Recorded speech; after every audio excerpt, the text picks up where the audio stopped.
So I haven't done a story time in so long, and I thought, since we're out quarantine, everyone's just binge watching YouTube, why not spill the tea on the biggest story time, probably the most scandalous story time that I will ever... My dog just fell. Are you okay? Are you okay? Oh, my poor baby. He tried to jump, but he didn't make it. Anyways, I'm gonna do a story time on the most like crazy thing that I've ever like had to live through professionally. Basically me suing my old company and exposing them for how bad they were. As you know, like when you get a corporate job, most people, not all people, because some people are lucky enough to just like go into one job and like stay in it forever or find a first great job. So one of my first jobs in the corporate world was with a really bad company. Let me tell you like kind of a backstory. I was working as like a recruiter, like one of those agency recruiters that make commission by helping companies find people, pretty much like an IT recruiter. This job was like entry level. Like keep in mind I was seriously like 21. I was like the youngest one there. I didn't have much experience at all, but they took a chance on your girl.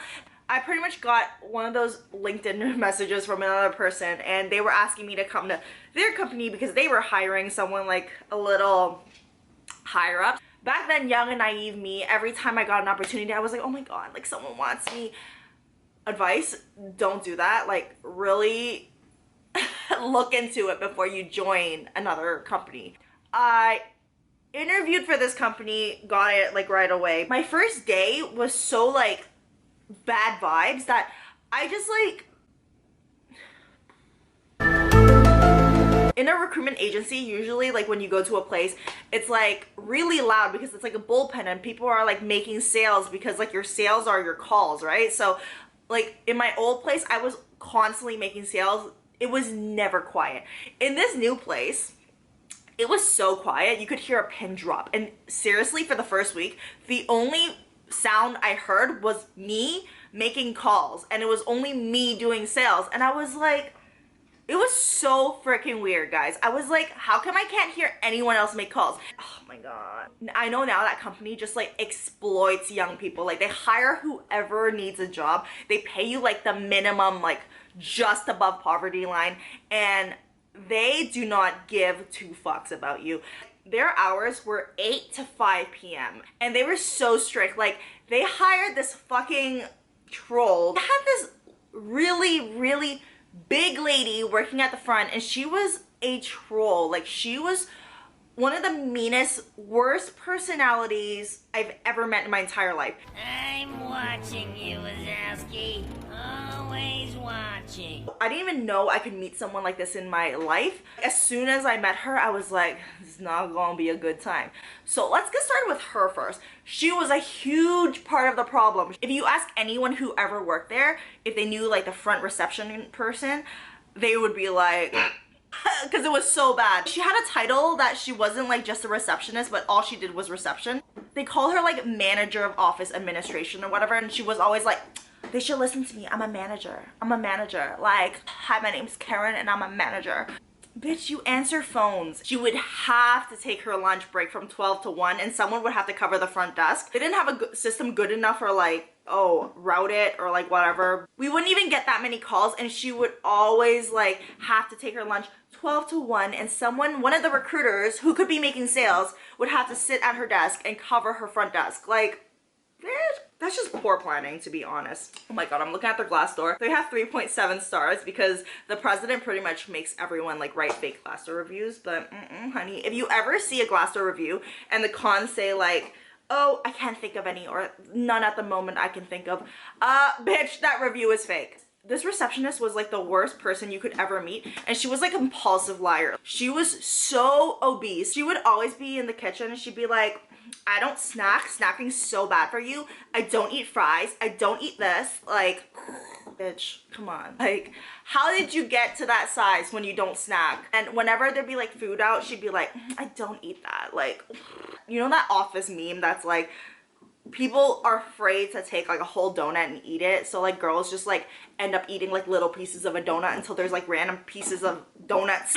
just eat the donut. No one's judging you. Like, she was always so scared to be judged. So she's like, I don't eat fries. And then she would go out with like another employee, like after work, and then eat a whole platter of fries. So she would always mark down whenever you leave the room, leave the office, to like go to the bathroom, go for a smoke break, which is like, don't you got better things to do than this? She would always freaking mark everything down. And there was a door on the side, and she would told everyone that if you leave through that door, an alarm would go off, like a silent alarm triggering, so that she would know. First of all, no, it didn't. And that door led to the washroom. So like, she just wanted to see when people would leave to go to the washroom. Like, she was so freaking crazy. Whenever like things happened during her 12 to 1 lunch break, something that required her actual attendance, like they would be like, oh, can you get her to like come to the front to sign this package that this man's dropping off? She'd be like, nope, I don't want my lunch break. And once she actually had to like go do something, she was so pissed, and she made sure that everyone knew it. She was like, I'm on my freaking lunch break. Ugh, like she was groaning and like, bitch, we already know you're a troll. Stop making your noises. Hi, I'm filming a video. You know what I'm filming on? I just talked about and like she was so crazy. The next worst thing was the CEO. He like was in the military, so he treated the company like it was a military. He would always come to the Toronto office and speak French. It's like, bitch, none of us are bilingual, so we don't know what you're saying. He would like make us all stand up. All like the Christmas dinners and like everything like that was held in like a banquet hall that was for the army, and he stationed it pretty much like long tables, like it was an army. You're not allowed to go to the washroom. You're not allowed to have your cell phone. Even for like a Christmas party, you have to sit like in your assigned seats. It's treated like an army dinner. He always ate food out of the refrigerator. He would just like take it and be like, oh, like I own the company, I own the fridge, whatever food is in the fridge is mine. So he would just eat your lunch. So that's fucking disrespectful.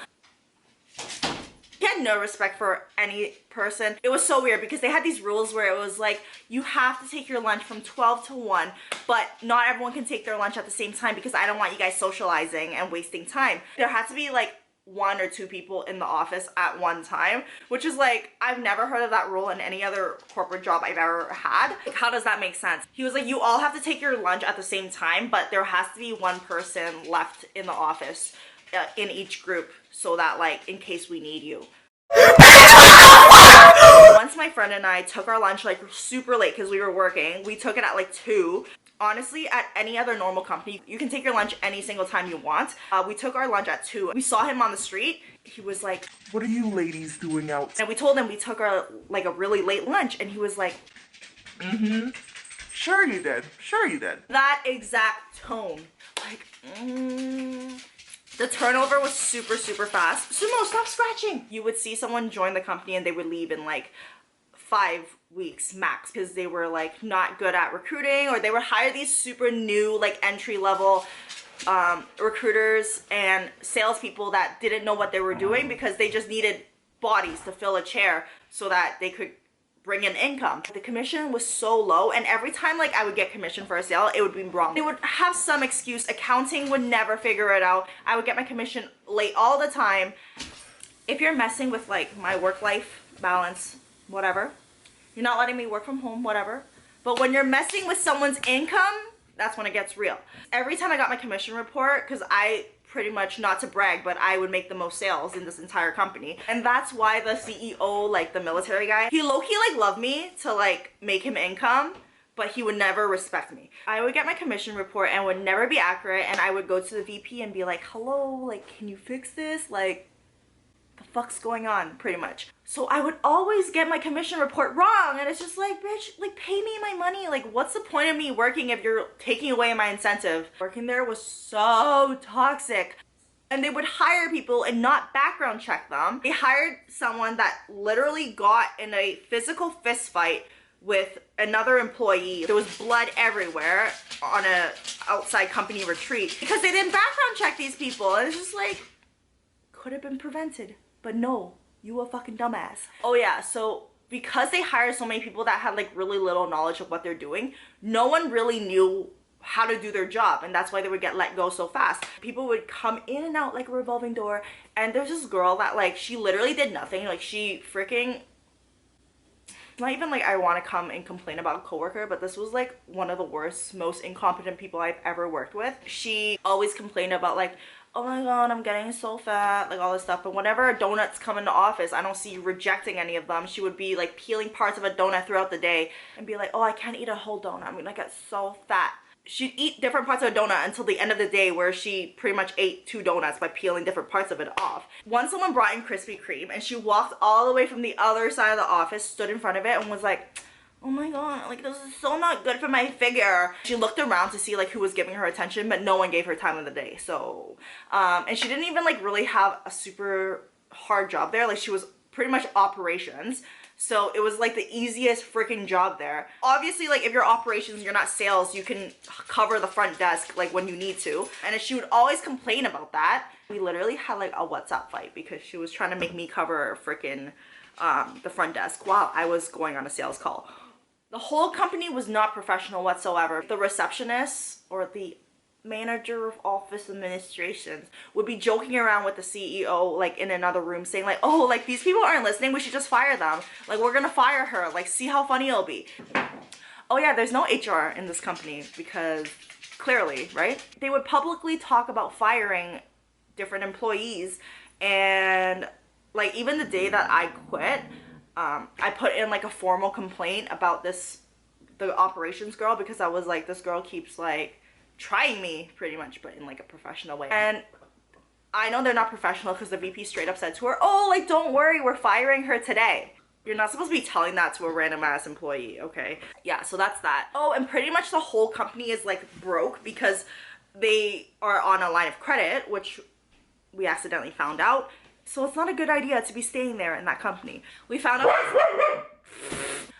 that the CEO is a piece of trash, even more than we already knew he was. He flies from like the different offices for no damn reason. And he stays in like the freaking Fairmont, which is like the most expensive place that you can stay. And we don't even know why he's here because he's not bringing us any new sales. There's no point of him using money to fly back and forth.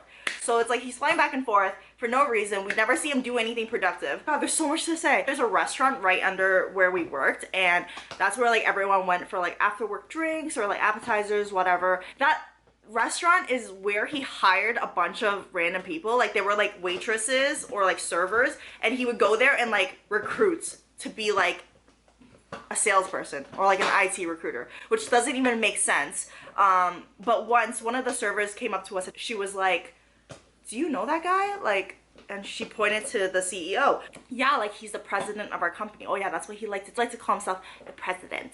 And he would always talk about himself in like third person, which is so cocky. Like, what the fuck? I'm getting so sidetracked because there's so much shit to say. But she was like, do you know that person?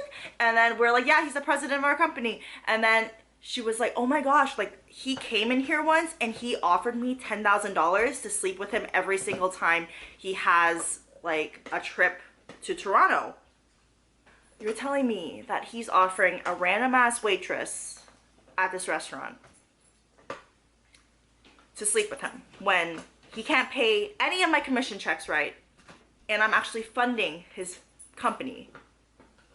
Like all of us that are funding his company and giving him income, and he's using that income to pay this waitress to sleep with him. Yeah, obviously she said no because he's fucking disgusting.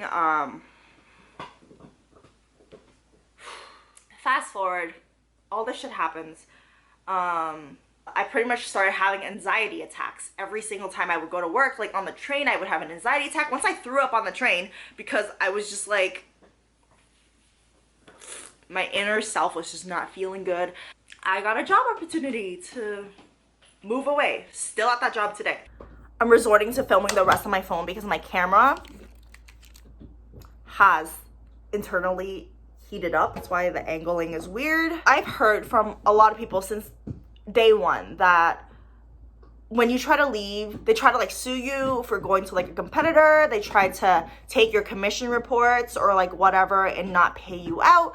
I was ready to fight because, as I said, do not mess with my income. They owe me like a few $1,000s and I was supposed to be paid out in October.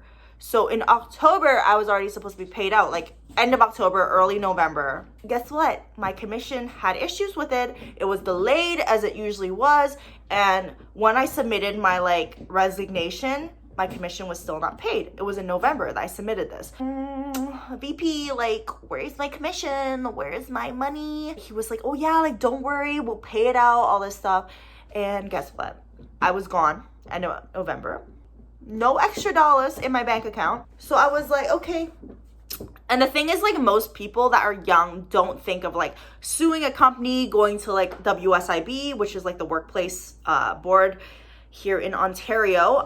They don't think of doing that, but you know, do not mess with my income, because that's exactly what I did. I definitely went to WSIB like right away. All I did was submit my commission reports. I was like, this was supposed to be paid out in October. Here's the proof. Here's like the names. Here's when they started. They hit 3 months probation.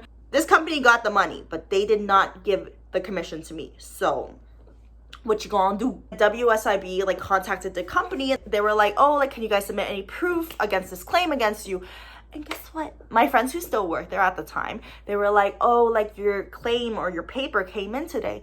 The CEO had the audacity to say, Who's Amy? What do you mean, who's Amy? Amy is the one who made you all those dollars. I literally just closed the contract the week before that made the company $100,000. So what do you mean, who's Amy? Amy is the one who funds your little prostitutes, your little sexual adventures in the restaurants, okay? That's who Amy is. Don't play games. You have like 10 employees. I only stayed there for like 8 or 9 months, and I was already there longer than 70% of people. So don't play games on asking me who I am. This bitch wants to fight. WSIB sent a note to the company and was like, oh, like, submit any documents you may have that reflects your claims. And they had this lawyer there. He did law school, but he never wrote his, what's that exam? What's that exam that lawyers have to write before they're a lawyer? He never wrote his bar. So it's like, you're not a real lawyer. You wrote your LSAT, you got into law school, you finished your law school, but you didn't write your bar. So you're not a lawyer. Like, you might know what a lawyer knows, but you can't call yourself a lawyer. So that was the only legal they had. It was like director of legal counsel, but he was the only staff they had. It was always like that. Even like the IT person, he was an IT person for literally all the offices across Canada, and he was the only IT person. So he was director of IT. Anyways, this director of legal counsel put in all these documents. I don't know why he thought it would be useful, but he put in like my signed contract. He put in a signed document that I read all like the safety hazard rules for a fire. Like, he put in all this extra documents, because you can see in the final report where I sued the company has submitted like all these things. They submitted like 20 documents that were irrelevant to everything. Their argument was like, oh, it takes 3 months for the commission to accrue, so she didn't qualify because she already left the company. But I literally submitted this report that said like, this person started on this date. I was supposed to get commission on this date because this is exactly 3 months. It's November. I left November like 27th. Where's my money, bitch? So that's all I had to submit. And WSIB, it literally took a year because WSIB is like so backed up with so many requests, because I'm sure so many companies are fucking around with their employees. But it took a year, and I got my money and I got my check, and then I framed it. Well, I cashed it first. I put it into my account because I'm like, that's my income, bitch. Like, that's my commission. But I framed it, and then when we moved, I lost it. But that was it. I sued because I knew I was right. I wrote a Glassdoor review, which I'll try to find, and I'll like screenshot it here and block out anything that like represents. Who knows? Like, maybe the director of legal counsel is trying to see what they can do, stalking YouTube. I don't know. And even now, I know they're like, piece of shit, because during the quarantine and the COVID, every company is letting their people work from home if you're like working a desk job, okay? Every single company. Like, even customer service reps are working from home because all they need is like a laptop. So in this company, you were never allowed to work from home, ever. They wrote in this post on LinkedIn that I saw recently, was like, oh, only our staff that don't look sick or don't feel sick are in the office. Everyone else has been told to go home. You know, like, half of the people that have coronavirus or like symptoms of COVID-19 don't show it. So how can you tell that someone doesn't look sick or someone doesn't feel sick? Because it literally turns into sickness like 2 weeks after. So how can you tell? And then apparently they let go like 3/4 of their company too. So everyone is disposable at this company. Anyways, there's no really moral of the story. It's just a story that I've wanted to tell for like 2 years or so. I just wanted to give it more time so I can sit here with a more relaxed and not as mad composure. And that is it. I will have my socials down below. I actively sell on like Depop now. If you guys want to check it out, I have a lot of stuff on there, especially since you're shopping from home. Shop online, bitches. Like, stop going out. That is it. Stay safe, stay positive, and goodbye.